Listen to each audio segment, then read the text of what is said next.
Ka momente në Big Brother kur loja pushon së qeni lojë. Kur strategjia, fama, protagonizmi dhe debatet e zakonshme shuhen brenda një sekonde dhe gjithçka mbetet pezull në një heshtje të rëndë. Zarfi i zi është pikërisht ai moment. Jo si objekt fizik, por si simbol. Simbol i kufirit që nuk duhet kaluar kurrë. Dhe mbrëmja kur Zarfi i zi erdhi për limit pas aktit të dhunës ndaj Klodit ishte një nga ato çaste kur realiteti hyri me forcë në një format televiziv që zakonisht jeton nga iluzioni, një mbrëmje që ndryshoi gjithçka, deri pak orë më parë. Gjithçka dukej si një tjetër natë tensioni e zakonshme në shtëpi. Fjalë të ngritura, nerva të acaruara. Ego që përplasen. Por askush, as banorët, as publiku, nuk pret që fjala të shndërrohet në dorë. Kur Limi e goditi Klodin me shpull, momenti nuk ishte më pjesë e narrativës së lojës. Ishte një akt i papranueshëm, i cili e kaloi vijen e kuqe që ndan konfliktin verbal nga dhuna fizike. Pamja e Klodit me shenja në fytyrë, duke vendosur akull për të mos u fryrë, është një nga ato imazhe që mbeten gjatë në mendjen e publikut.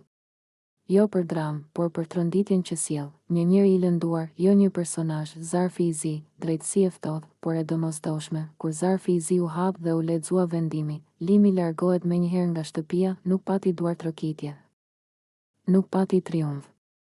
Vetëm heshtje. Sepse Zarfi i zi nuk është spektakël, është dënim. Është mënyra e formatit për të thënë qartë se ka rregulla që nuk negociohen, pavarësisht sa protagonist je, sa ekran ke pasur, apo sa i fort mendon se je. Largimi i menjëhershëm i Limit nuk ishte thjesht ndëshkim individual. Ishte mesazh kolektiv. Një vijë e prerë që i kujtoi të gjithëve, banorëve dhe publikut, se dhuna nuk është dhe nuk do të jetë kurrë pjesë e lojës. Limi, nga tensioni i brendshëm të shpërthimi i pakontrolluar, pa e justifikuar kurrë aktin. Është e rëndësishme ta kuptojmë se dhuna rrallë vjen nga hiçi. Limi ishte prej kohësh në presion emocional. Konfliktet e vazhdueshme, ndjenja e keqkuptimit, izolimi dhe ndoshta frika e humbjes së kontrollit në lojë u grumbulluan brenda tij si një kazan që zien ngadalë, por Big Brother, sado i vështirë të jetë psikologjikisht, nuk e lejon shpërthimin fizik si kanal shkarkimi. Në momentin që Limi ngriti dorën, ai humbi jo vetëm lojën, por edhe narrativën e tij. Çdo argument, çdo padrejtësi e mundshme që mund të kishte ndjerë më parë, u shua në atë sekond. Klodi, viktima që nuk e zgjodhi këtë rol, Klodi nuk hyri në atë mbrëmje për t'u bërë simbol. Ai u bë i tillë pa dëshirë.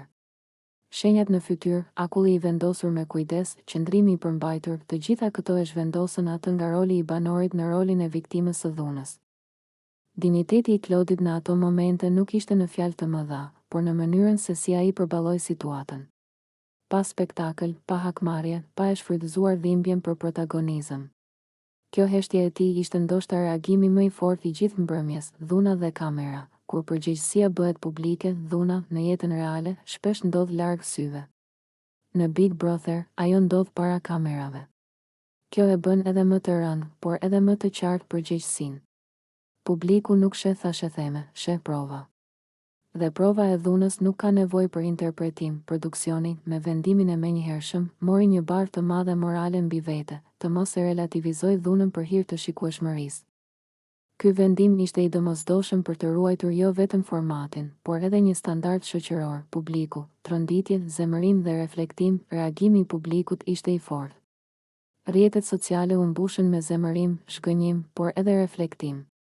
Shumë e kuptuan se sa e rrezikshme është normalizimi i agresionit, sidomos kur ai vjen nga figura publike. Të tjerë u ndalën te pyetja më e thellë: çfarë presioni i vendosim njerëzve kur i shndërrojmë në personazhe? Big Brother është pasqyrë. Dhe ajo që u pa atë mbrëmje nuk ishte e bukur, por ishte e vërtetë. Fundi i lojës, fillimi i përgjegjësisë. Për Limit, loja mbaroi në mënyrën më të ashpër të mundshme. Jo me nominim, jo me vot publiku, por me përjashtim. Ky është një fund që nuk sjell as famë, as simpati. Vetëm reflektim të detyruar. Për Klodin, loja vazhdon, por jo pa pasoja emocionale. Askush nuk del i njëjtë nga një përvojë dhune, edhe kur ajo ndalet shpejt, një mësim që nuk duhet harruar. Zarfi i zi asaj nate nuk ishte thjesht për Limin. Ishte për të gjithë. Ishte një kujtesë se konflikti verbal mund të jetë pjesë e lojës, por dhuna fizike e shkatëron lojën dhe dinjiteti njerëzor është mbi çdo format. Big Brother mund të jetë spektakël, por jeta reale fillon aty ku kamera nuk fal më.